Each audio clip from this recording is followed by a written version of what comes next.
Hello everyone and welcome to another Top Tips for Archaeology Graduates. Today we're joined by Stephen. Hi Stephen, how are you today? Hi, very good, thank you. So Stephen is a Senior Conservation Officer for East Riding of Yorkshire Local Planning Authority. So maybe Stephen, you could tell us a little bit about what a Conservation Officer does. Yeah, so I have about 3 or 4 different bits to my job role. So the first one is, because we're a planning authority, we deal with planning applications, listed building consents. So for listed building consents, I'm what you call a consultee in the office. So it's my job to go down, assess what someone wants to do to their listed building or property in a conservation area. So I'll have a walk down to the property, meet the owner, talk about any works that I have in mind, and assess the works, like say, either harmful, either positive, and really give guidance to my planning colleagues about what they should and shouldn't be accepting on heritage buildings and in conservation areas. So, and then the other bits are, we do enforcement, which is a bit I don't particularly like doing so much, but if people do works listed buildings without consent, they do occasionally knock down things they shouldn't do in conservation areas. So I have to go and investigate the extent of harm, and on occasion we will do enforcement notices. The third bit, which is a lot more interesting, is we have conservation areas. We've got 106 conservation areas in our county, and we have to go out and update the appraisals every now and then. So we go out and just basically walk out all our conservation areas, figure out what's interesting, and write up a document to say why they're interesting, why they should be protected. And the fourth one is we give out advice to people. So anyone looking to buy a listed building, anyone looking to develop in a conservation area, people can come and ring us up and we can give out advice on how you do that positively and in accordance with conservation principles. Well, that sounds like a really diverse role in which you're doing lots and lots of different things. Can I ask, what is it that you enjoy most about your role? Yeah, it's getting to go out and look at old buildings and old environments. Sometimes you get a telephone call, can you just come down and have a look at my building? I won't give a particular one, but say for instance you have a Georgian property, you have a little look online and none of my colleagues has been there in the last 20 years, so you don't know what you're going to find. And every now and then you go into a property and it's untouched, so hidden, no one's done anything for it for years, and that's really nice because you can go in, just walk around, go and have a look in that room. And I think what I've found is like Artemis style plasterwork, which is actually like 2 miles from where I live, which I didn't know was there. So you can go in and just walk around, and yeah, no one's really seen it for several years. It's not been open to the public. And then the other bits is, because like I said, we do conservation area appraisals, so it's up to us just to go walk around all the little villages, all the towns, and we go and look and really just see why they're interested. And you can go about 800 years looking at its history, how the village is formed. So it's really like doing studying, but work-wise. That's a very big bonus. So you enjoy the research parts of your job, but also I get a sense from you that there's a lot of sense of discovery. Yeah. Alongside kind of taking care of buildings, you never kind of know what you're going to find, so you still get that kind of excitement of discovery that someone working in the field might also have in terms of excavating things. Yeah, so at the moment I can say I'm doing a conservation area appraisal in Tipthorpe, which is a tiny little village up near Driffield. But as part of that, because you drive through it, you don't really know what it is. So part of that is like going to read why it's a conservation area. So you go back and look in all the archives, figure out, oh yes, it's got medieval remains, the village is formed by this, and you just write up the documents and do all your research, and then you do a management plan for the village to preserve its special interest. Yeah. Can I ask you then about the other side of things and what's challenging about your role? You said earlier that you find enforcement quite challenging, but are there other things that kind of you perhaps didn't know about the role before you started, or the things that you find a little bit more difficult? I think the one sentence we have is when you go to a property or meet someone is, I want to bring my house up to modern living standards. Obviously we have to work in a framework. We have conservation principles from Historic Kingdom, we have the guidance from SPAB, and we have the law and legislation to work with. And what someone's expectations to live in a house now might not be what the building can accommodate. So we go in and out of trends and fashions. Like someone wants to paint the building grey, someone wants to have a completely open plan room layout, and we have to manage people's expectations in that building. It's sometimes you don't always convince them, well, yes, this is it, and we have to refuse their applications. So that's the tricky bit. Sometimes it's very positive. You can manage to convince someone to do it the way conservation would like it to do it, and that's a very positive outcome. And that we can normally get that, but it's when someone doesn't want to change their minds. Yeah. So it's saying no to people, and I guess can I also ask what's SPAB? You said a word there that I wasn't quite sure what it was. Society for Protection of Ancient Buildings. So there's a lot of acronyms in how we work. So HE is historic and SPAB is the Society for Protection of Ancient Buildings. So some of us are members of professional bodies like IHBC, which is another acronym, which is Institute of Historic Building Conservation, which I'm on to becoming a full member. I'm not yet, so you have to do work.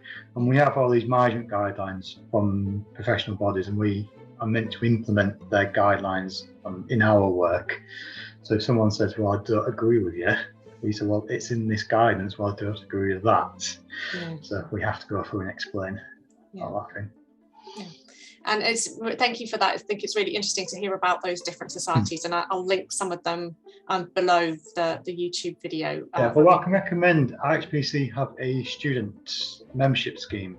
So in long term in your professional career, it's useful to have an accreditation, such as there's the Museum Association, is the Historic Building Conservation Association, and one or two more as well for conservators. And they do have student memberships where you get reduced or free membership whilst you're a student, and you can kind of build your work profile up, and you can get towards professional membership quicker doing that way. Very, very good advice. So can I ask you how you got your role with the local planning authority in East Riding? By a long route, shall we say. So the moral of the story is don't graduate in the middle of a recession, which is, shouldn't really say that. So when I graduated, it was the 2008-2010 recession. So at the time, a lot of the student placements and the graduate placement programs dried up within a period of like 6 months to a year. Luckily, I'll thank Jane Grenville at the time did put a recommendation for me to do some work for the York Civic Trust. So I started building up a profile by working part-time with the York Civic Trust. I also worked part-time for the Theatres Trust for 6 months, and also volunteered for the Canal and Rivers Trust for quite a number of years, like all part-time roles, and then fitted in other paid work around that part-time. So just to try and build up my work profile. And then it got to around 2015, 2016, I started working for a haulage courier, which I'll say Yodel, or if you want to edit out, the national courier service. And then had to make the choice because I got offered a full-time job working for them. So because I couldn't get a full-time role, I ended up working full-time for the courier service, and that was about 2 years doing that. So I had to gradually give up some of my volunteering to do full-time work. And then because I was still active as well in the Civic Society circle, doing competent applications and doing little bits of projects, I was still quite known in the area for being involved. So I applied for a job full-time with the East Riding of Yorkshire Council, the conservation officer then. And thankfully, the interview was a very good interview.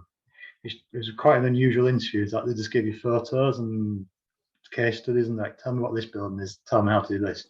So I happen to know how to answer the questions, which not all interviews are like that. They can be quite tough to do. So I managed to do a very good interview and got offered the job, which would be 5.5 years ago now. And I've been with East Riding since then, and then about 2 years again, I got promoted to the senior role, which is just a little bit extra in terms of decision-making processes and sign off junior members of staff work. And I've been there ever since. Yeah, thank you so much for telling that story. I think when I speak to a lot of people who graduated during the 2008 recession, I think that there is a sense that they had to persist for a few years through quite difficult circumstances, but then through that persistence and showing resilience, really it worked out in the end and they're in jobs that they're really passionate about. Like I can tell you're really passionate about conservation of historic buildings, which is really great. I also think that you underline the importance of volunteering, which is not always an easy thing to balance with a full-time job, but just kind of keeping your interest in, even if it's just Saturday volunteering, can make a real difference. And we can't change the realities of the sort of environment that we're working in, the economic environment that we're working in, but we can persist and still try and keep our hands in. And I think it's a really great story. Thank you for telling us that. No, thank you. Yeah.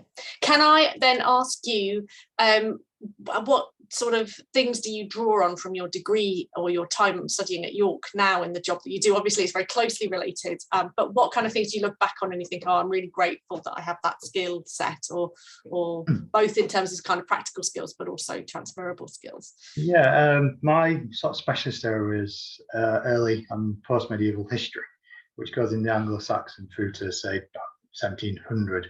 There's also settlement and development and medieval societies. And a lot of the work I'm doing at the moment is going back to look at how villages and towns formed. So I fall back on a lot of my knowledge I learned at university to do a lot of my work now. And it is really explaining how conservation areas developed. Like I said before, it's looking at how the settlements evolved. And you can see that when you're walking around. So yeah, I can see like all these settlement plots, linear settlement plots, and all the little hamlets turned into villages. Again, it's the research as well. So I know I can go to the archives and find information. I know where to find it. Like going on the university libraries, and I can soon find a book or something if I don't know anything. Yeah, I think research skills just feed into so many different roles, and they're really important. So can I ask you finally then, what are your top tips for anyone who's interested in getting into, say, conservation or working with the planning system? Yeah, it's really looking for volunteer opportunities. Like in my earlier interviews and applying for it, they all came back so you don't have sufficient experience, which is always a catch-22. If you can't get the job, you can't get the experience. So just looking around for volunteer opportunities. There's lots of like trusts, groups, probably all need volunteers to do certain bits and bobs of their schemes and stuff. So if you can build volunteer experience, that's great.